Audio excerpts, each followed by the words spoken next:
Welcome to Mamas on a Mission, a lifestyle show for moms that are on a mission to create an extraordinary life. I'm Virginia Jimenez. For those that I'm meeting for the first time on here, welcome to this episode, which is real talk. It's just debriefing something that's happened in my life, and I just wanted to share because there's always learning experiences in some of the things that we grow through and experience throughout our existence. This weekend was Labor Day weekend. Today happens to be Tuesday, September 5th. Yesterday was Labor Day, so Labor Day weekend is probably one of these weekends right at the start of the school year. For some people, some of your kids may have not started the school year. Here in Miami, Florida, we've already started the school year about 2 weeks ago. So we're on week 3 already. And it was an opportunity for me and my family, my partner and I, to create a vacation out of this long weekend. I'm sure there's lots of other people that do exactly the same thing. You have a long weekend, let's take an opportunity take advantage of the opportunity to get together, to have some time away from home. So that's exactly what we ended up doing this year. It was a group of 8 of us, and then we had some family members, a couple of my family members, or three of them, family members that joined us along in the fun, traveling to Orlando. And the thing that we really wanted to do was not do the theme parks. You know, Orlando, if you don't know, Orlando, Florida is known for their theme parks. We have Disney World, Universal Studios Orlando, Islands of Adventure, now Volcano Bay, all sorts of theme parks, large theme parks. And we really just wanted to explore other aspects of Orlando, such as Wakiwa Springs, or even River Run was a consideration, which is Kelly Park in Orlando, or north of where all these theme parks are. And we had a great time. We went to Wakiwa Springs the first full day that we were in Orlando, and basically it was just very relaxing, you know, enjoying the natural habitat, canoeing, and we also explored a museum the following day. We went to a science museum in Orlando, which was really great. The kids loved it.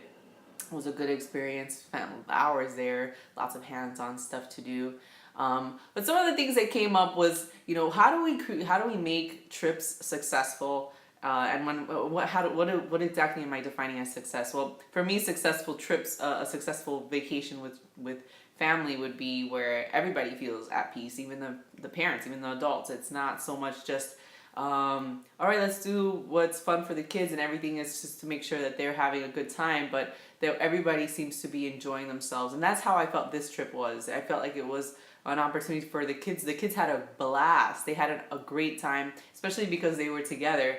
But they still had activities that they enjoyed doing. And I think that was important for them. And then we also, the adults, had the opportunity to feel more relaxed and sorry, I'm going to change my angle a little bit because, oh wow, the lighting. Because, you know, we got to enjoy our time away from home and actually feel like at peace and be able to relax and take a breather.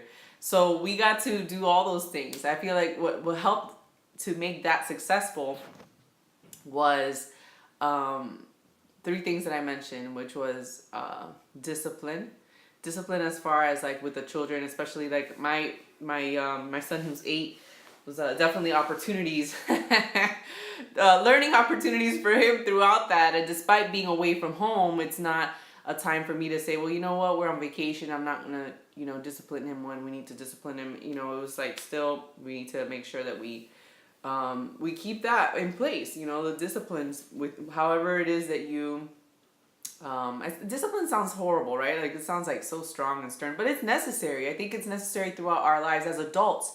The most successful, let's say, entrepreneurs or companies out there is because they practice discipline and consistency. And so it's important that, you know, and this is something that I've learned the hard way with my youngest son. It's something that I realized was an issue for me, and I still practice with my son being able to be consistent with how I discipline him so that he does understand what he, you know, right from wrong, and how to measure himself in public, especially, and things like that. It still is a challenge, a learning challenge, and I'm open to sharing that with you guys because I'm sure other parents out there that have testy children that like to test boundaries and test those lines. So vacation doesn't mean, well, you know what, let's just like turn off that discipline thing. No, we have to kind of be consistent when still, if something comes up, you need to address it. And if that means I need to stay behind, I mean, I actually thought that. I'm like, well, if I have to stay behind and let everybody else go, maybe that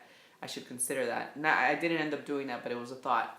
The point is that if not, it just breaks that routine, and it makes it doesn't allow for the environment to be fun for anybody else, because then you have somebody that's just, you know, wreaking havoc. And that's happened to me in the past on a vacation. It was horrible. It was horrible, and very embarrassing. And, you know, again, I'm being open. This was like, I think 2 years back. You know, and I would not wish that on anybody. So I think it's important to be consistent with how we discipline our children, and to continue to do so on vacations. The other thing is to plan, actually to delegate. But in order for you to delegate, you need to actually have a plan, some sort of plan at least. It doesn't have to be written out, but, you know, some idea. So before this trip, there was another adult going with me, a cousin of mine, and my partner was going with me. And so I'm thinking, okay, what are some of the things that we actually need to have in place? All right, we already have the hotel. That was something that was coordinated with these two people. And we're gonna have to plan food. So I decided, okay, I'm gonna take that food thing and speak to my cousin about it, and we would kind of play, not play by ear, but really just have some sort of idea. Okay, we're gonna take these type of foods. I'm gonna take care of breakfast. You take care of lunch and dinner, that kind of thing. That way we kind of minimize the expenses while we're out there. And not to say that we're not gonna go eat out, but we'd like to minimize how that was. And we intentionally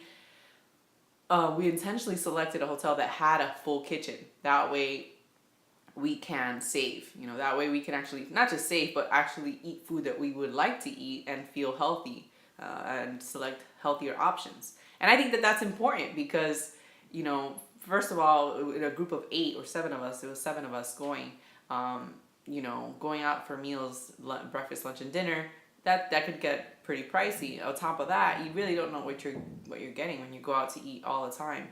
And so that was very convenient for us to do that. It was part of our planning, was to select a place. And then the whole delegation part was seeing, all right, well, where do I need help in this? And who do I need to ask for help? And making sure you do that, because you don't want to burden yourself with all of the things that need to get done. Now, with that said, I still want to practice more of that delegation. And with the kids, I actually did start delegating some of the tasks while we were there. Like, hey, you know, I need you to throw this garbage out, or hey, let's start putting the stuff away. You need to start putting the stuff away. Go clean up in your room, pick up, or in your space, pick up all your things, start packing. You know, things like that. And maybe there would have been a better way to do that. Definitely eliminating distractions was one of the ways I had to do it, turning off TV so the kids could stay focused. But it's important to delegate so that you, mama, are not completely doing everything. You don't need to do it. You have people by your side on this vacation.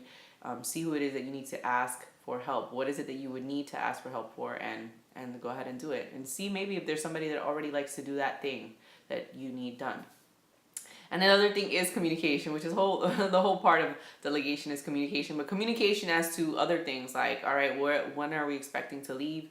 What are the potential plans for the next day? Sometimes we wing it, like we kind of went in the air with, okay, well, we don't know for sure exactly where we're going, but we know we kind of want this broad idea of like just, you know, doing something out of the theme parks, and maybe going to museums and another park, maybe fishing, you know. So we had a broad idea of what we wanted to do, and then communicate it, like, you know, even the day before, we kind of, okay, well, tomorrow maybe we can go fishing. Yeah, maybe we can do that in the area.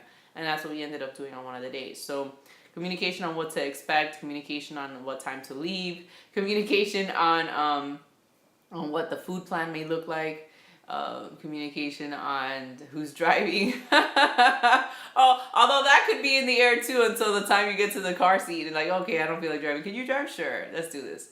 All right, so that's pretty much it. And I really think that I had a great time. I've gone on vacations in the past where I've felt overwhelmed and completely just like it wasn't a vacation for me. And this was actually one where I felt like this was peaceful. I'm so happy that we took this trip. I had a great time, created good memories. I actually created this nice video clip for my partner and my cousin who came to, you know, who shared this weekend with us. And it was just fun. It was so much fun. So I hope that this has helped you for future trips that you take. Be sure to, to plan, to delegate, to communicate what your expectations are, what you'd like to see happen, and to continue to discipline, be disciplined. And even your disciplines, right? If you work out, maybe you could still work out, just throw it in 15 minutes instead of 30 minutes or something like that. So some of the disciplines should still stay in place, especially those that are with the children, especially with their behaviors. So I hope that was helpful. Thank you for joining me today on Mamas on a Mission. If you have not subscribed to the channel, be sure to do so. Subscribe, share this with a friend that may need it or that may like it, and like this video if you like it yourself. All right. So until next time, remember that your circumstances don't define you, but your actions, attitudes, and decisions, they certainly do. Until next time.